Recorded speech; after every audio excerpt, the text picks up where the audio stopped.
बिस्मिल्लाहिर्रहमानिर्रहीम। Biology second year national book foundation, chapter number 7। इंतहाई अहम टॉपिक हमारे पास structure and ultra structure of skeletal muscle. ये कुछ बुक्स पे टॉपिक है अल्ट्रा स्ट्रक्चर ऑफ मायोफिलामेंट्स के नाम से भी, या ultra structure of skeletal muscle के नाम से भी। अगर आप मुझसे इसमें नंबरिंग करवाए ना, तो this is the most and the most and the most important long portion in the whole chapter. इस चैप्टर में अगर अगर आपके पास कोई लॉन्ग आ सकता है स्केलेटल सिस्टम में, तो ये वाहिद लॉन्ग है जिसको मैं समझता हूँ कि उसको लाजमी देना चाहिए, और बहुत सारे एग्जाम में ये आता भी है। बेसिकली चैप्टर ये आपके पास जो टॉपिक है थ्योरेटिकल है। बच्चे अक्सर गिला करते हैं कि सर बुक्स पे थ्योरी बहुत आता है, तो आप कोशिश किया करें कि थ्योरी लिखवा दें। आई ट्राई, जो चीज लिखवाई जा रही है इसको अपने पास लिखें अल्लाह का नाम लेके, और इसी तरह पेपर में प्रेजेंट करें, और इंशाल्लाह आप पूरे नंबर लेंगे। ठीक हो गया। स्ट्रक्चर, सबसे पहले हम स्ट्रक्चर के बारे में पढ़ते हैं, फिर अल्ट्रा स्ट्रक्चर पे आ जाएंगे। ठीक हो गया। अब बेसिकली क्या है structure of skeletal tissue muscle, क्या है? इट इज अटैच्ड, जो बातें लिखवाई जा रही है सर लिखते जाइएगा और साथ साथ समझते जाइएगा। It is attached to the skeleton, structure of skeletal muscle. तो ये बेसिकली स्केलेटल मसल क्या होता है, कहाँ जुड़ा होता है? It is attached to the skeleton, it responsible for the movement of bone, it is responsible for the movement of bone. और आपकी जो हड्डियों की मूवमेंट है, बेसिकली आपका जो स्ट्रक्चर ऑफ स्केलेटल मसल है, ये जो आपका स्केलेटल मसल है, ये रिस्पॉन्सिबल होता है इसकी मूवमेंट के लिए। ठीक हो गया। इट इज कंट्रोल्ड,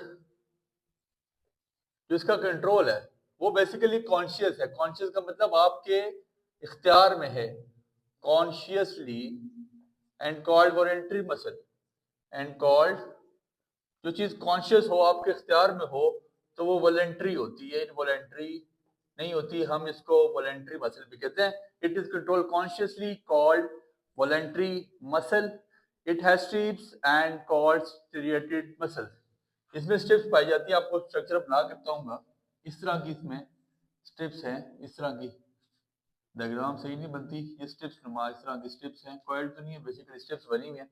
ठीक है, लिखिएगा it has strips, it has strips, stripes पढ़ लें, कॉल्ड स्टीरिएटेड मसल। इसको स्टीरिएटेड मसल का नाम भी दिया जाता है। वो डायग्राम मैंने बनाई हुई है, वो बात मैं बताऊंगा। पहले लेक्चर से पहले इसलिए बनाई है कि लेक्चर के दौरान वो बनते हैं, क्योंकि उससे टाइम लेती और एक्स्ट्रा टाइम लग जाता है, इसलिए हम उसको पहले बना चुके हैं। इट हैज मल्टी न्यूक्लिएटेड, मतलब एक से ज्यादा न्यूक्लियस पाए जाते हैं। Multi nucleated, nucleated cell, and has spindle and has spindle and cylindrical shape of cell, spindle and cylindrical shape of cell। ठीक है, जो सेल है इसका बेसिकली सिलेंड्रिकल शेप का होता है। बस जो चीज यहाँ पे लिखवाई जा रही है उसको लिखें, बुक से आप बेशक ना लिखें, उसमें एक्स्ट्रा चीजें लिखी हुई हैं आपकी उसकी नहीं है। द कनेक्टिव टिश्यू, ये बड़ी इंपॉर्टेंट बात जो शॉर्ट क्वेश्चन में भी आ सकता है। The connective tissues which connects bone with muscle, ऐसे कनेक्टिव टिश्यू जो हड्डियों को मसल के साथ जोड़ते हैं, उनको हम क्या नाम देते हैं? कॉल्ड टेंडोन्स। उनको हम टेंडोन्स का नाम देते हैं। And the connective tissues, the connective tissue which connects bone with bone, ऐसे कनेक्टिव टिश्यू जो हड्डी को हड्डी के साथ जोड़ते हैं, उसको हम कॉल्ड लिगामेंट्स, उसको हम लेगामेंट्स का नाम देते हैं। बिला ताखिर तमीज स्टार्ट करते जाएं। ये बहुत आसान चीजें हैं जो लिखवाई जा रही हैं, इनको मजीद को इसमें फर्दर अगर डिस्कशन करनी हुई तो मैं साथ साथ बताता जाऊंगा।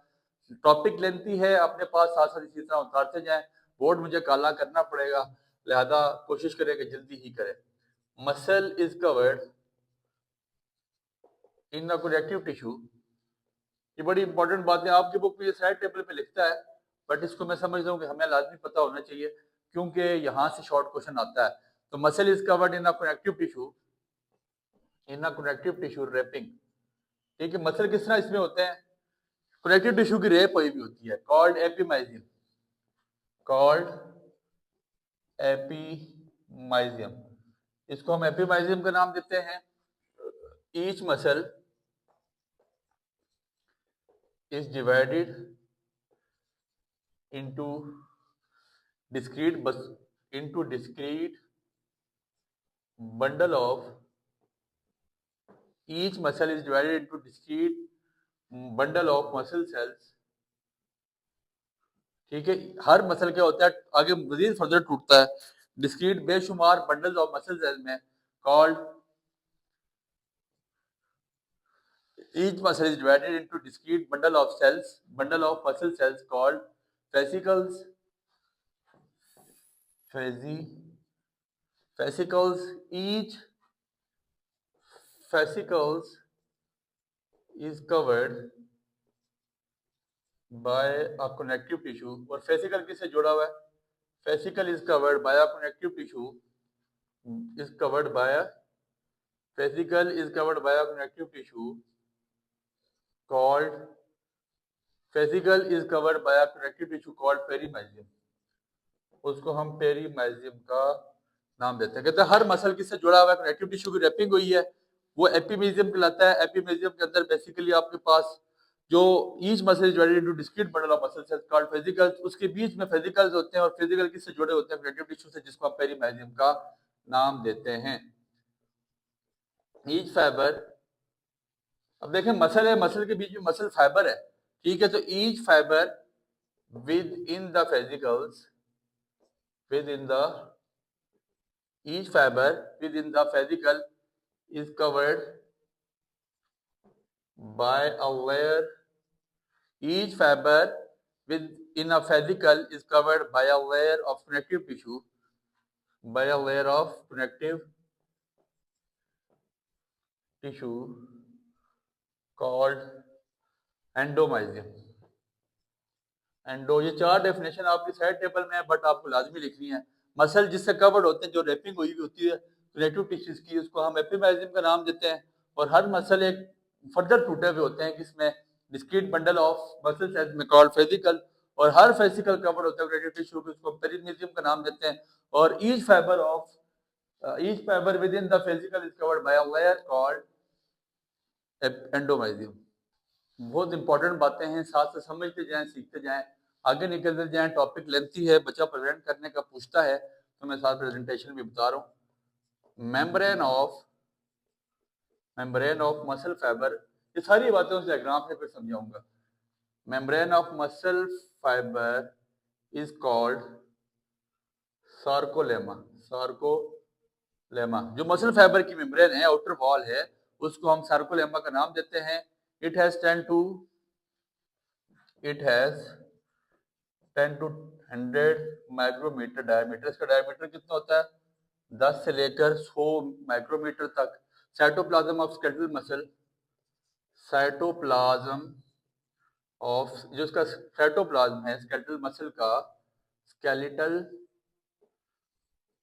Cytoplasm of skeletal muscle fibre is called सैक्रोप्लाज्म।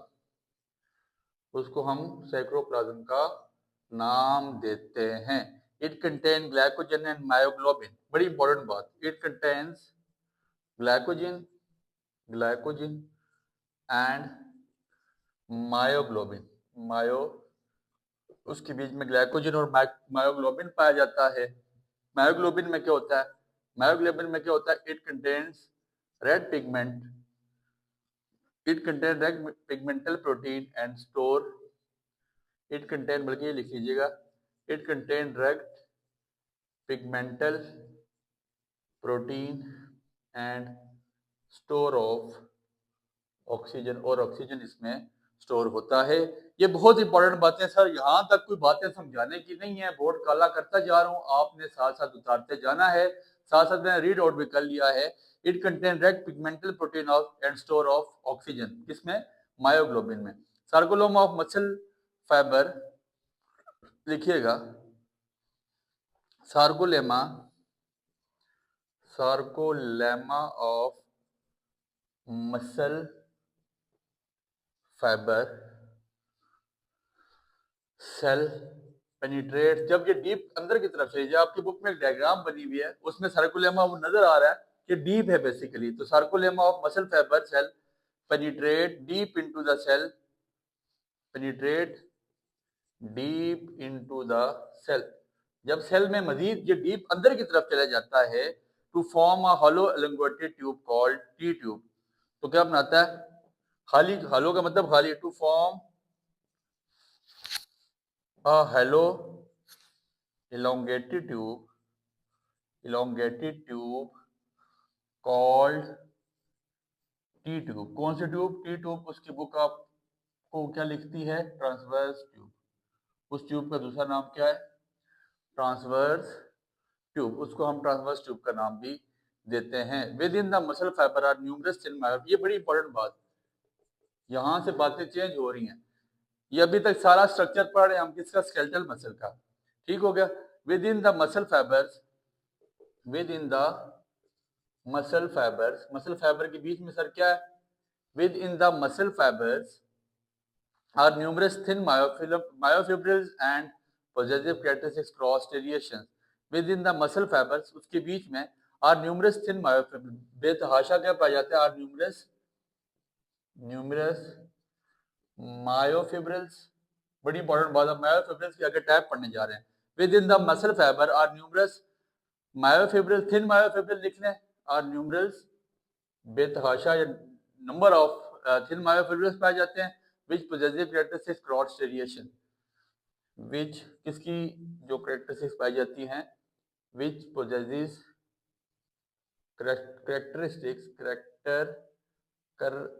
Characteristics cross स्टेरिएशन। स्टेरिएशन का मतलब एक दूसरे में धसी हुई भी होती हैं। यहाँ तक बोर्ड हमें साफ करना पड़ेगा।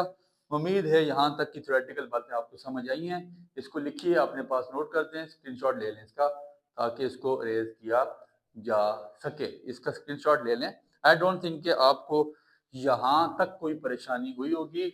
बहुत इंपॉर्टेंट क्वेश्चन, इंतहाई अहम क्वेश्चन। मैं शायद यही समझता हूँ कि इनके बगैर या इस क्वेश्चन के बगैर अल्ट्रास्ट्रक्चर और जो आगे स्टैटिक फिलामेंट मॉडल है, इसके बगैर एग्जामिनर को मेरे नजदीक तो पेपर खत्म नहीं करना चाहिए, और ना वो करेगा। तो आगे आपकी मर्जी है। प्रेजेंटेशन सिखा दी, चीजें साथ साथ बता दी, मसल का स्ट्रक्चर हम पढ़ रहे हैं, क्विज में इतनी मुश्किल बातें डिफिकल्ट है नहीं है। बुक पे थ्योरेटिकल चीजें थोड़ी सी ज्यादा है, तो मैंने यही कोशिश की है कि आपको बुक से निकाल के इस तरफ लेके आ जाओ जहाँ पे आप थ्योरी को आसान करके लिख सकें। इंशाल्लाह इसी लेक्चर में we will try to complete ultra structure भी, हम उसको पढ़ने जा रहे हैं। यही इंपॉर्टेंट क्वेश्चन है, कोशिश करें अपने पास साथ साथ नोट डाउन करते जाएं। ठीक हो गया। अब क्या है? It has 1 to 2 micrometre diameter. इसका डायमीटर कितना है? 1 से 2 किसका? थिन मायोफिलामेंट्स का, मायोफिब्रिल्स का। It has 1 to 2 micrometre diameter. अब ये बड़ी इंपॉर्टेंट इंफॉर्मेशन है। Myo mean muscle and fibrils mean thread. Myo, ये पूछा जा सकता है, मायो मीन मसल्स। ऑब्जेक्टिव मैंने 2 दफा देखा आपके वहां पे आया हुआ है। मायो का क्या मतलब है? मायो फिब्रिल्स का। Myo mean muscle and fibrils mean thread, and fibrils, myo fibril पढ़ा तो फिब्रिल मीन्स थ्रेड। थ्रेड का मतलब धागा। मायो का मतलब मसल होता है, और फिब्रिल का मतलब आपके पास क्या होता है जी? थ्रेड, धागे को कहा जाता है fibril. It run in parallel fashion. ये नजर आ रहा है पैरेलल फैशन आपको? ये पैरेलल फैशन है, पैरेलल लाइंस की फॉर्म है। It run in parallel fashion, it run in parallel fashion and extends the entire length of the cell, and extends the entire length of the cell। ठीक है, कितना लंबा होता है? पूरे सेल की लेंथ के मुताबिक में पैरेलल फैशन में ये एक्सटेंड होता है, या भागता है, या मसल को उसको फॉर्म करता है। ठीक है, ये बड़ी इंपॉर्टेंट बात। Each myofibril is composed of two types of myofilaments. Her myofibril दो तरह के मायोफिलामेंट से मिलकर बनता है। एक आपके पास मायोफिलामेंट है, कौन सा? Thin myofilament. हर मायोफिब्रिल जो छोटे सेट थे किससे बनते हैं? एक थिन है, ये आपके पास है। ये जो दो, ये सेंटर वाले एरिया से हट के जो साइड वाले आई बैंड है ना दो, ये बेसिकली आपके पास कौन से हैं? थिन मायोफिब्रिल्स हैं, थिन मायोफिलामेंट्स है। और आपके पास दूसरी तरह के कौन से हैं? Thick myofilament. जो इंटरनल एरिया है आपका, जो एच जोन वाला या ए बैंड वाला एरिया है, इसको हम थिक मायोफिलामेंट का नाम देते हैं। इसके बाद बेसिकली आपकी बुक नया टॉपिक स्टार्ट कर देती है, ultra structure of skeletal muscle या ultra structure of myofilament. But क्योंकि हमने ये चीजें इसमें पढ़ ली, तो फिर आपको जब मैं इसका नेक्स्ट टॉपिक अगर अलग अलग वीडियो लेक्चर उसका लगाता तो फिर आप परेशान होते, पजल होते। इसी के साथ इसलिए लगाया जा रहा है कि दो टॉपिक्स मर्ज करके लगाए जा रहे हैं कि आपको मुश्किल इसमें ना बने। थिक और थिन के बारे में बताते हैं। सबसे पहले आपके पास है thin myofilament. It is composed bye actin. ये आपके पास थिन मायोफिलामेंट है और ये लिखा हुआ है ये किससे मिलकर बनता है? एक्टिन से। अब होती क्या चीजें साथ साथ बताते जाएंगे, ठीक है। It extends the entire I band and partly A band. देखें ये किस तरह बना है? एक्टिन फिलामेंट से मिलकर बना है। ये थिन फिलामेंट है बेसिकली, और ये पूरा आपका आई बैंड क्या कहलाता है? थिन मायोफिब्रिल्स, मतलब it extend the entire I band. जो आपका एक्टिन फिलामेंट है, ये पूरा आई बैंड है, और कुछ हिस्सा किसका? ये देखिए कुछ हिस्सा इसका धसा हुआ है, ठीक है, फेब्रिएटेड है, ये स्टीरिएटेड है किसमें? आपके पास ए बैंड में। तो कुछ हिस्सा पार्टली ए बैंड का मतलब है कुछ हिस्सा ए बैंड का भी होता है। It has 7 to 8 micrometre diameter. इसका डायमीटर कितना है? 7 से 8 माइक्रोमीटर, बहुत इंपॉर्टेंट। और अब ये किससे बनता है? Thick myofilament. It is compose bye myosin. Thick myofilament, ये मैंने एक्टिन फिलामेंट लिखा इस एरिया का, ये किससे मिलकर बना? Myosin. It is compose bye myosin. ये मायोसिन से मिलकर बनता है। It extend the entire A band. It extends the entire A band. ये पूरा आपके पास जो ए बैंड है, ये बेसिकली पूरा थिक फिलामेंट है, और जिसको मिलकर बना है किससे? मायोसिन से। It extend the entire A band. इसका डायमीटर कितना है? It has 16 micrometre diameter. इसका डायमीटर 16 माइक्रोमीटर होता है। It has two polypeptide chains. It has two polypeptide chains. इसकी दो किस्म की पॉलीपेप्टाइड चेन होती है। अब आगे हम मजीद उसके बारे में फर्दर पढ़ने जा रहे हैं। ये मजीद बातें मेरी याद रखिएगा, ये डायग्राम ही सारा फैसला करती है। जब आपको अल्ट्रा स्ट्रक्चर आएगा, ultra structure of skeletal muscle में आपने ये डायग्राम सबसे पहले उसको ऊपर प्रेजेंट करके फिर इसके बारे में आपने उसको बताना है। तो आगे thin myofilament are composed of 3 proteins. Thin, पहले हम थिन के बारे में पढ़ते हैं। Thin myofilaments are composed of 3 proteins. ये 3 किस्म की प्रोटीन से मिलके बनता है। क्या चीज? Thin myofilaments are composed of 3 proteins. कौन कौन सी प्रोटीन है? एक आपके पास एक्टिन प्रोटीन है। सबसे पहले चलें कोशिश करते हैं इसको रेज कर लें ताकि उसका भी एक टेबल नुमा बना के आपको बता दें। टेबल में चीजें ऐसा है कि जल्दी आपको समझ आ जाएंगी, आसानी होगी, इस पर कोई मसला नहीं है। 3 किस्म की प्रोटीन से मिलकर बनता है। वो 3 किस्म की प्रोटीन आपके पास कौन कौन सी हैं उसके बारे में नोट डाउन करें।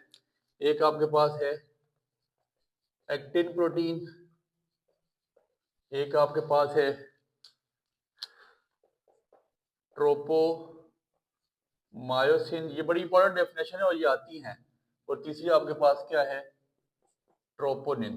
ट्रोपोनिन ये किसकी बात हो रही है, जो आपके पास थिन फिलामेंट है साइड वाले, आई बैंड वाले, ये तीन किस्म के प्रोटीन से मिलके बनते हैं।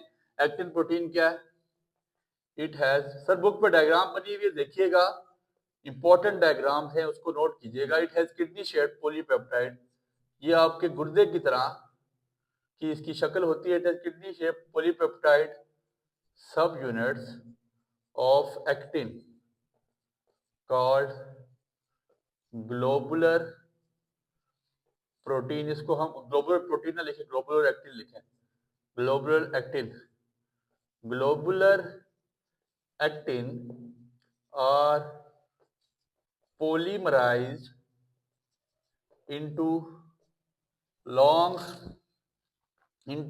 actin filaments, long actin filaments called F actin। ये बहुत इंपॉर्टेंट है बच्चे, एक्टिन प्रोटीन के बारे में लिखना कि गुर्दे की तरह की इसकी शक्ल है और इसको बेसिकली ग्लोबुलर एक्टिन कहा जाता है और वो पोलीमराइज होता है एक्टिन फिलामेंट में, जिसको हम इनका नाम देते हैं। ट्रोपोमायोसिन के बारे में क्या लिखिएगा, two strands of tropo, strands मतलब धागे या टू यूनिट्स हो जाती हैं। ट्रोपोमायोसिन स्पिरल अबाउट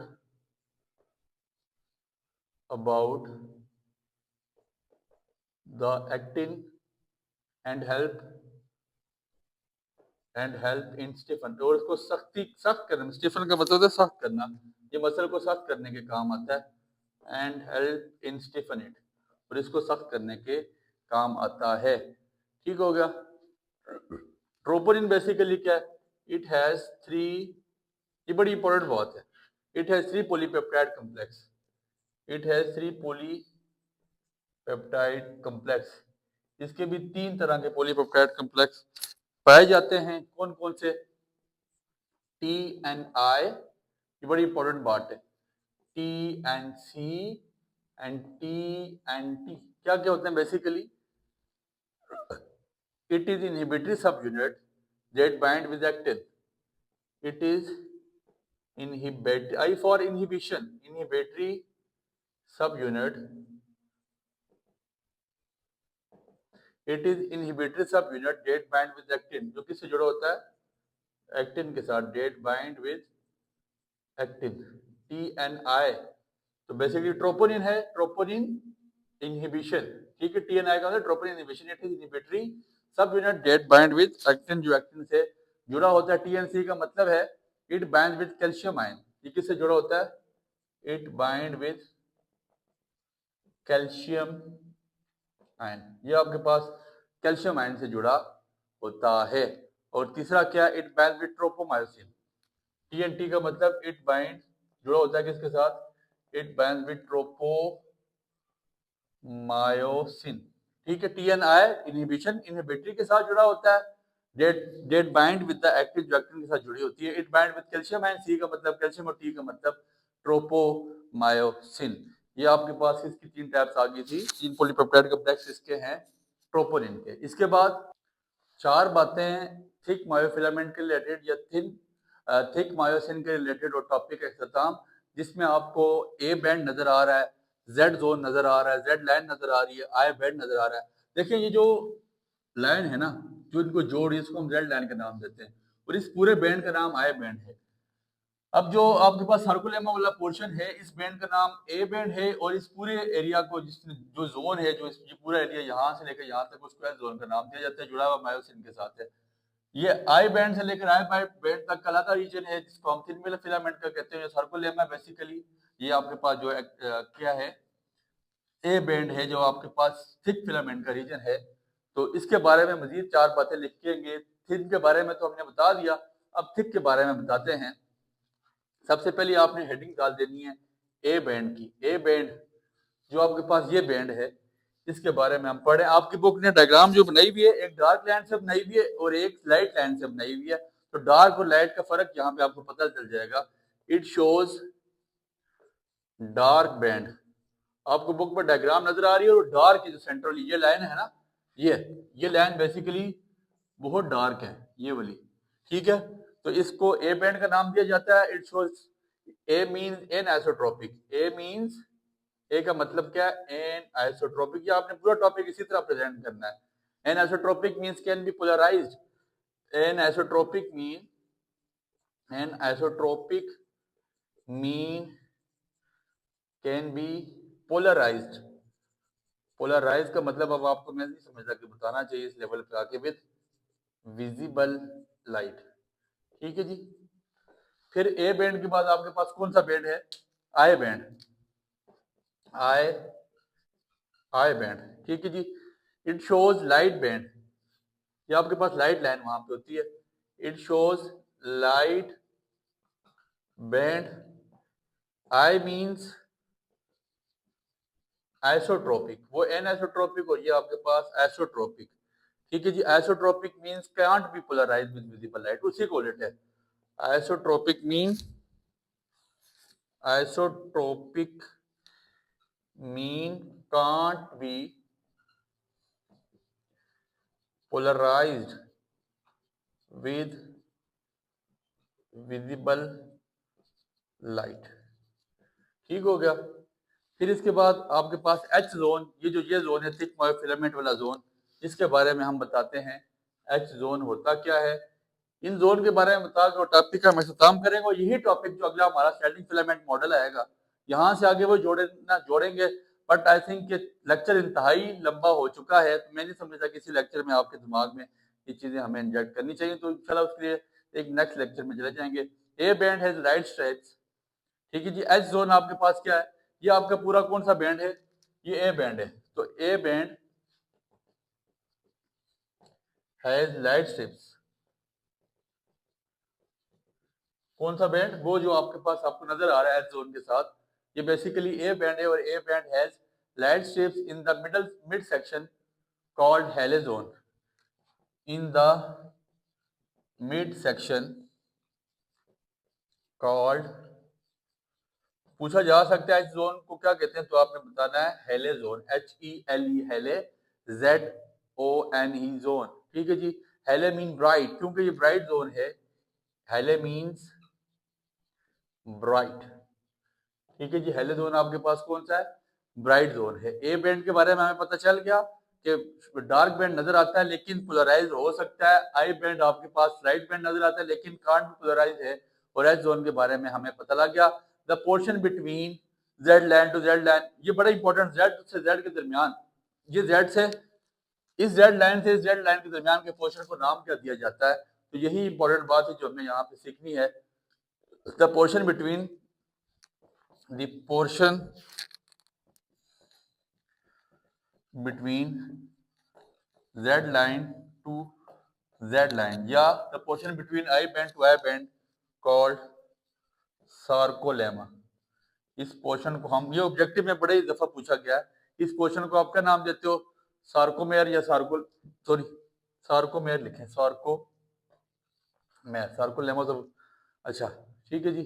सार्को आपके पास क्या जाता है, sarcomere, it is contractile unit of, बस यहाँ तक इनफ है। आई डोंट थिंक आगे यहाँ चलना चाहिए।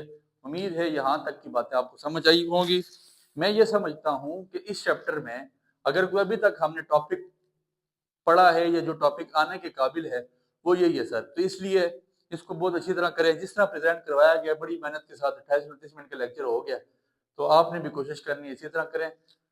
दुआओं में इस चीज़ को याद रखिएगा। बहुत शुक्रिया।